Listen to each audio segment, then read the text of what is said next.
Welcome to the High Vibe Moms Club, the podcast for ambitious women ready to ditch burnout, diet culture, and mom guilt so they can feel hot, healthy, and radiant from the inside out. I'm your host, Shannon Getz, and this isn't just another wellness podcast. It's a movement. If you're ready to raise your vibe, reset your health, and step into your most confident self, you're in the right place.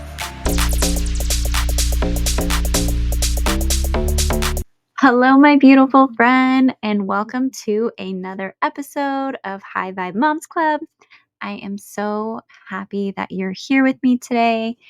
And today's message is for the mama who feels like she is starting over on her health, fitness, nutrition, whatever it may be. You just feel like you're starting over and over again.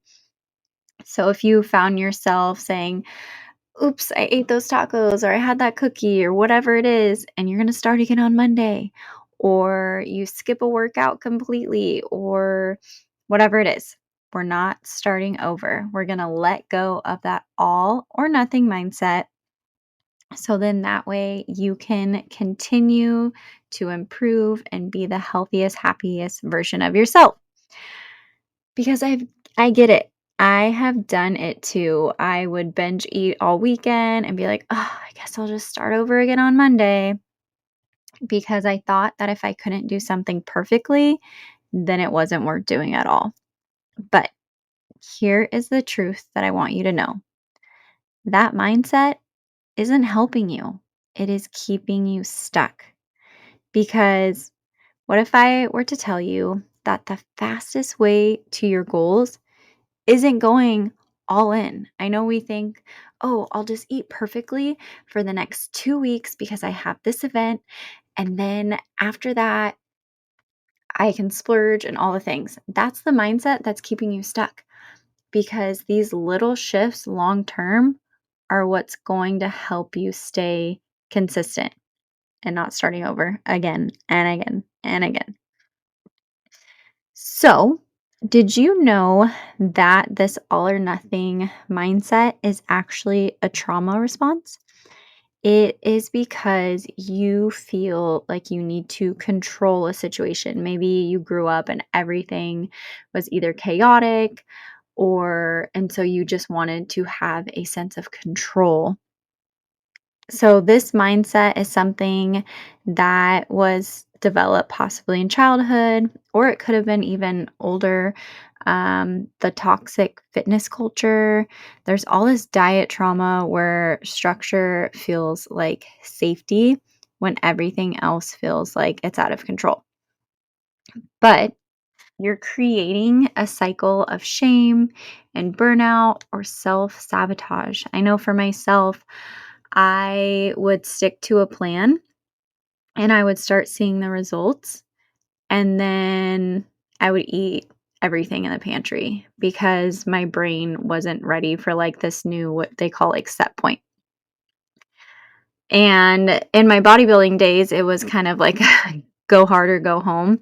I would do 2-hour workouts. I would have these extremely clean diets. And I told myself that if I was being disciplined and running my body literally to the ground, then I'll finally get this like amazing physique that I was after. But it actually resulted into burnout, gut issues, and my body literally was breaking down. Because if perfection worked, then we wouldn't be stuck in this same cycle over and over again. And so, what we want to kind of break down that wall of perfection, and I want you to know something is always better than nothing. I want you to know it's not about doing everything, it's just about doing a little bit something consistently, because messy consistency always beats perfect intensity. For example, if you just said, hey, I don't have 30, 45, an hour in the morning to work out, but I do have 10 to 15 minutes. So every day you just move your body for 10 to 15 minutes is way better than saying, oh, I don't have that hour. So you only work out once or twice a week because those are the only 2 times that you had a full hour to work out. And this also helps when you build up that consistency, even if it's messy, 10 minutes here, 15 minutes there. It builds trust with your body and mind by showing up in small, doable ways. I don't want you to think like, oh, okay, I did so good on Monday and Tuesday, but then I missed it Wednesday, Thursday, Friday. Okay, I'll just start again on Monday. No. If it's Thursday, fine. Just do 15 minutes Thursday, 15 minutes Friday. Don't stress and think you have to start all over again on Monday. So a 10-minute walk beats skipping completely because you can't do that full 60 minutes. And you can even just do little things like adding veggie to your frozen pizza.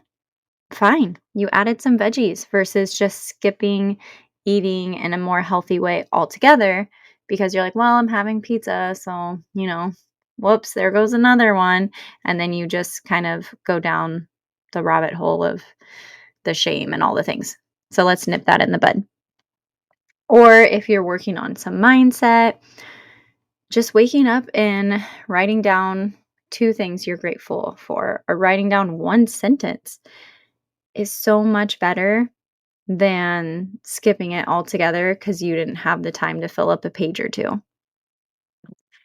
And one thing I want to remind you is honor the season of life that you're in. Because instead of forcing yourself to do it all, this will actually hurt your consistency. I'm in a period in my life where I am still nursing a baby. I have 2 other little boys. I do not have the time to work out every single day for an hour. So I just say, okay, I was tired last night. I was up breastfeeding. I'm wiped out. The last thing I want to do is wake up at 5, 6 o'clock, snooze, snooze, snooze. Instead of beating myself up, I'm like, you know what? On my lunch break, I will try to get in a 30-minute workout. Or after dinner, I am going to walk around the block with Emmy for 15 minutes. Just adding in those small, consistent actions that you can do is what is going to help you trust yourself and continue to be consistent. And then I have some little five things to stay consistent without guilt or overwhelm. And so the first thing, you've probably heard it before, but I'm going to say it again because this is what will help you keep going when things get tough, because things always come up. Really anchor in your why. Focus on your health, your energy, your confidence, not just the pant size, because if you're like, oh, I just want to wear that dress, you're going to drop that nutrition plan. You're going to drop that exercise real quick because it's not that motivating. But if you're like, I want to be able to throw my daughter in the air and jump on the trampoline with her and run around the park. We went to a party over the weekend and you wouldn't believe how many couples were just sitting on the benches watching their kids while my husband and I were running around and playing with them the entire time. It's about that energy to keep up with your kids. Another one, number 2, is set realistic minimums. I want you to, they say to create minimums because if you set yourself up with some crazy goal of like, I need to lift for an hour, 5 days a week, if that doesn't happen, it's really easy to fall off the plan. But if you have like a minimum of, I am going to add in at least 1 serving of fruits and veggies every single day, that's a minimum effort. And this will build the confidence to say, hey, I did it. I had 1 serving of fruit and 1 serving of veggie today. Winning. Like, let's go. That is a very doable action versus saying, I'm going to eat a cup of veggies with 3 of my meals today. And number 3 is celebrate those small wins because momentum builds from these tiniest steps. So for 5 days, you did those one serving of fruit, one serving of veggie. Heck yeah, celebrate yourself because you weren't doing that last week. Go you. And then what I was kind of mentioning earlier, number 4 is to practice self compassion.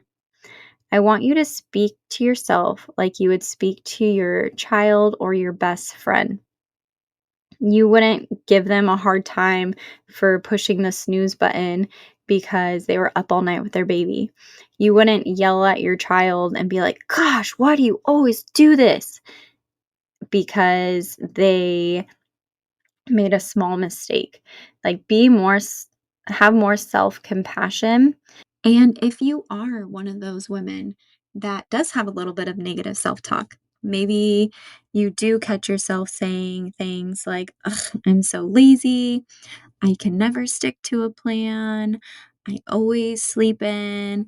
I hate going to the gym. I am always the one that has to eat the sweets."